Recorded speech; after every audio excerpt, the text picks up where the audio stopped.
নমস্কার বন্ধুরা, ঝিনুক ব্লগে স্বাগত। আজকে আরেকটি কর্মব্যস্ততার দিন, তাই সকালবেলায় চলে এসেছি ছাদ বাগানে আমার ফুলগুলোকে দেখার জন্য, গাছগুলোকে দেখার জন্য। কিন্তু গোলাপটা দেখছি এরকমই আধ ফোটা অবস্থায় রয়েছে, আগের থেকে একটু বড় ফুটেছে। আর নিচে জোর কদমে শুরু হয়ে গেছে রান্নাবান্নার কাজ। এদিকে একটি সবজি, নিরামিষ সবজি হয়ে গেছে। আমি ফলগুলো রেডি করে নিচ্ছি। আমার ফল টিফিন, আপেল, কলা, কমলা লেবু এগুলোকে ধুয়ে মুছে রেখেছি আর কিছুটা কেটে নেব। আপেল কলাগুলো আমি কেটে টিফিন বক্সে ভরে নিয়েছি, আর কমলা লেবুগুলো এমনি গোটায় নিয়ে যাব। কমলা লেবুগুলো বেশ ছোট ছোট, কিন্তু ভীষণ মিষ্টি। আর এদিকে মাছের ঝোল বসিয়ে দেওয়া হয়েছে। আলু, টমেটো, মটরশুঁটি দিয়ে বোয়াল মাছের ঝোল। তো মাছের ঝোল জল দিয়ে ঝোল দিয়ে আর কি বসিয়ে দেওয়া হয়েছে। ফুটে উঠলে মাছগুলো দিয়ে দেওয়া হবে। আর আমি ছাদ বাগান থেকে নিয়ে এসেছি ধনেপাতা। এই যে টবে ধনেপাতা হয়েছিল, সেগুলোকে তুলে নিয়ে এসেছি। আর এগুলোই দেবো আজকে মাছের ঝোলের মধ্যে। তো এই ধনেপাতাগুলো আমি ধুয়ে নেব, জলে একটুখানি ডুবিয়ে রাখবো, তাহলেই পরিষ্কার হয়ে যাবে। এমনিতেও পরিষ্কার। তো ধুয়ে নিয়ে তারপরে আমি এগুলোকে মাছের ঝোলে দেব। তো ধুয়ে নেওয়ার পর আমি এগুলোকে দিয়ে দিয়েছি, আর মাছও দিয়ে দেওয়া হয়েছে। মাছের ঝোল বেশ ফুটে উঠেছে। এবার আমার স্নান করে রেডি হয়ে খেয়ে কর্মস্থলে যাওয়ার পালা। তো আমি রেডি হয়ে নিচ্ছি, ততক্ষণে মাছের ঝোলটা হয়ে যাক। মাছের ঝোল হয়ে গেছে। এবার আমি খেতে বসে গেছি। গরম গরম মাছের ঝোল, সবজি তরকারি আর ভাত। এটাই আমার ব্রেকফাস্ট আর এটাই আমার লাঞ্চ। তো আমি এটা এখন খেয়ে নেব, খেয়ে নিয়ে বেরিয়ে যাব কর্মস্থলের উদ্দেশ্যে। তা আমি রেডি হয়ে বেরিয়ে পড়েছি। আজকেও হালকা ঠান্ডা। তো আমার যেহেতু শরীরটা খুব একটা ভালো নেই, আমার টনসিলটা ফুলে গেছে, তাই আমি চাদর গায়ে দিয়ে রয়েছি, কানও ঢেকে রেখেছি। আর এদিকে ছোটো ছোটো মেয়েরা স্কুলে যাচ্ছে।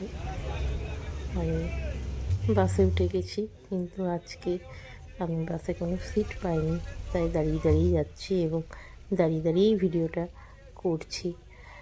যে এক একটা দিন এক এক রকম হয়। এবার কাজের জায়গায় এসে বিরতির সময় এই ফলগুলো আজকে আমি পেয়েছি একজনের কাছ থেকে, সেগুলো আপনাদেরকে দেখিয়ে দিচ্ছি। অনেক কিছুই আছে তার মধ্যে। কাজের শেষে আবার বাড়ি ফেরার পাড়া বাসে করে এই যে বাসে উঠে পড়েছি, কিন্তু এই বাসটা খারাপ হয়ে যাওয়ায় আবার বাস চেঞ্জ করে আমাকে সিএনজি বাস ধরতে হয়েছে, যদিও সেগুলো তাড়াহুড়োর জন্য দেখাতে পারিনি। আর আপনাদের তো জানেন যে সিএনজি বাস গ্যাস ভরতে নামে, তো গ্যাস ভরার পর আবার সেটা ছাড়ে, তাই পৌঁছতে পৌঁছতে সন্ধে হয়ে গেছে, চারদিকটা অন্ধকার হয়ে গেছে। তো এই হচ্ছে আমার রোজকার রুটিন। তো যাই হোক, এবার বাড়িতে পৌঁছে যাব। পৌঁছে গিয়ে আজকে দেখাই কী নিয়ে এসেছি। এই যে সন্দেশগুলো নিয়ে এসেছি আমি, খুব সুন্দর সন্দেশগুলো দেখতেও, খেতেও অপূর্ব। আর নিয়ে এসেছি ঘি, অল্প একটুখানি ঘি আজকে নিয়ে এসেছি একটা দোকান থেকে, দেখি টেস্ট করে এই ঘিটা কেমন হবে। আর রয়েছে এই মিষ্টি, এটা চমচম জাতীয় মিষ্টি, আর ওপর থেকে এই যে ক্ষীরের মতো আস্তরণ রয়েছে। এবার রাতের ডিনারে আজকে চলে এসেছি রান্না করার জন্য। ডিনারে আজকে রয়েছে ফুলকপি আর গাজর ভাজা। তো আমি ভেজে নিচ্ছি।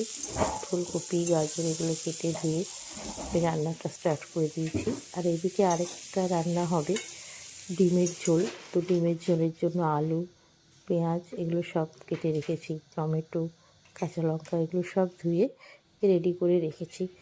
ভাজাটা হয়ে গেলেই ওটা বসিয়ে দেব।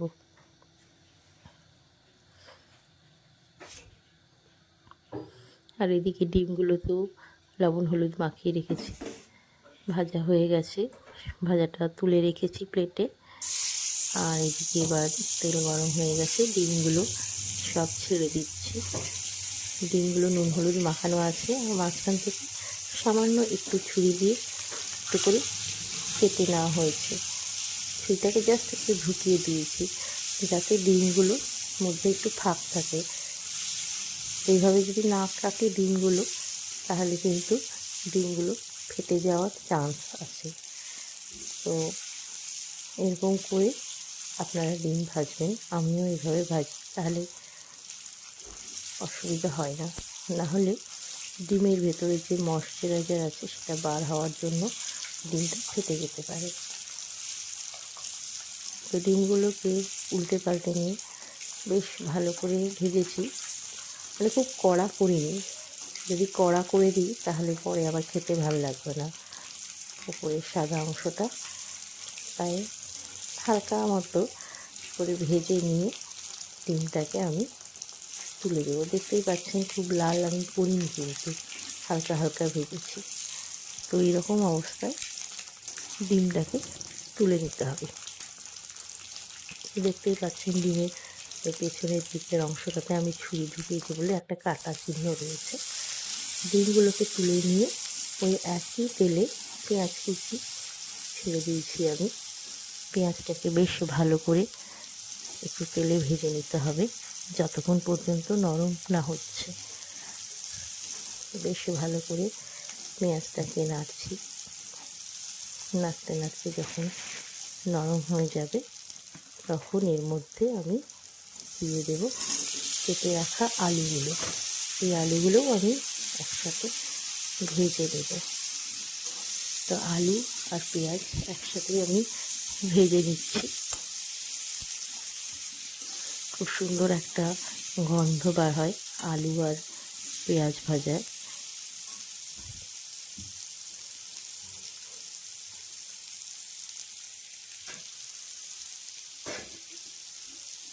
আলু আর পেঁয়াজটা যখন ভাজা ভাজা হয়ে গেল, তখন এর মধ্যে আমি আমার হামানদিস্তায় আমি মশলা তৈরি করে রেখেছিলাম। আদা, রসুন এবং কাঁচা লঙ্কা একসাথে পেস্ট করে রেখেছিলাম। সেই পেস্টটা এর মধ্যে দিয়ে দিলাম, দিয়ে বেশ খানিকক্ষণ এটাকে কষবো।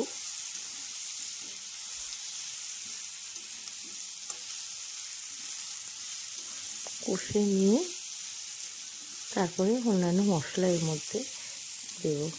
দেখতে হবে আদা পেঁয়াজ পেস্ট যেটা দিয়েছি সেটা যাতে একটু ভাজা ভাজা হয়। শীতকালে শীতকালে কেন, যে কোনো সময় রাত্রিবেলায় খুব সহজে এই ডিমের ঝোল আমরা বানিয়ে নিতে পারি খুব কম উপকরণে, এবং এটা খেতেও বেশ সুস্বাদু হয় এবং উপকারী তো বটেই। ডিমের অনেক গুণাগুণ রয়েছে, সেজন্য ডিম খাওয়া সবার জন্যই খুব ভালো। তাহলে এর মধ্যে আমি একটু জল দিয়ে দিলাম, নাহলে নিচে লেগে লেগে যাচ্ছিল। জল দিয়ে অল্প অল্প করে জল দিয়ে আমি তরকারিটাকে কষবো। এরপরে হলুদ গুঁড়ো, জিরে গুঁড়ো একটু, আর ধনে গুঁড়ো দিয়ে দিলাম, আর দিলাম স্বাদ অনুসারে লবণ। আপনারা যদি চিনি দিতে চান একটু চিনিও ছড়িয়ে দিতে পারেন, স্বাদটা বেশ ভালোই হয়। তো আমি এখানে চিনি দিইনি। তো এগুলোকে আরেকবার ভালো করে মিক্স করে কষিয়ে নিচ্ছি। বেশ ভালো করে কষিয়ে নিতে হবে। আর একটু একটু করে আমি জল দিচ্ছি, নিচে যদি লেগে যায় তাহলে সামান্য সামান্য করে জল দিয়ে দিয়ে কষিয়ে দিতে হবে। তো এইভাবে আমার আলুটাকে আলু, পেঁয়াজ, আদা বাটা, রসুন বাটা আর সব মশলাকে কষিয়ে নিচ্ছি।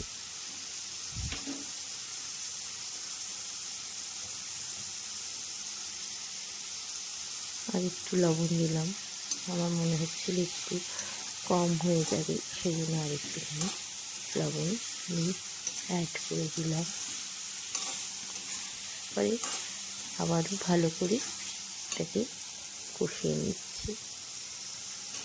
এরপরে আমি একটা টমেটো আর সাথে কাঁচা লঙ্কা কেটে রেখেছিলাম, সেগুলোকে দিয়ে দিলাম, এতে স্বাদটা আর একটু বাড়ে। ভালো করে সব জিনিসগুলোকে একসাথে কষিয়ে নিতে হবে।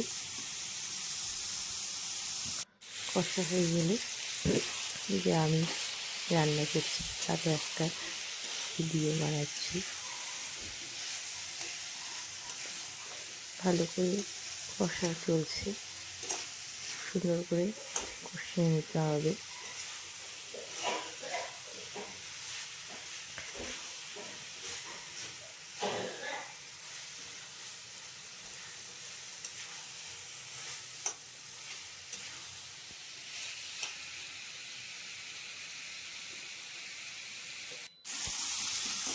ভালো করে কষিয়ে নেওয়ার পর অনেকটাই ভালো মতন কষানো হয়ে গেছে।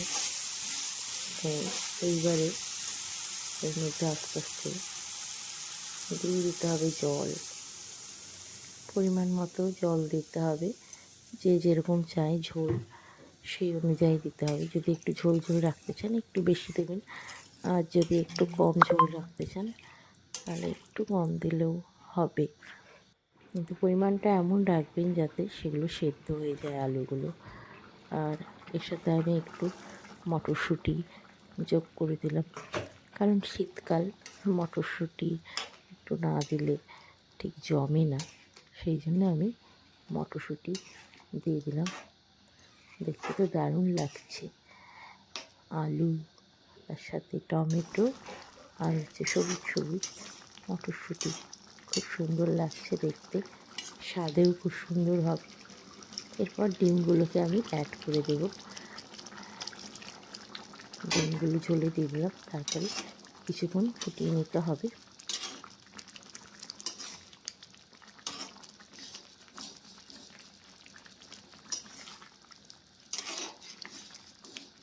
খুব সুন্দর লাগছে দেখতে, খেতেও অপূর্ব হবে।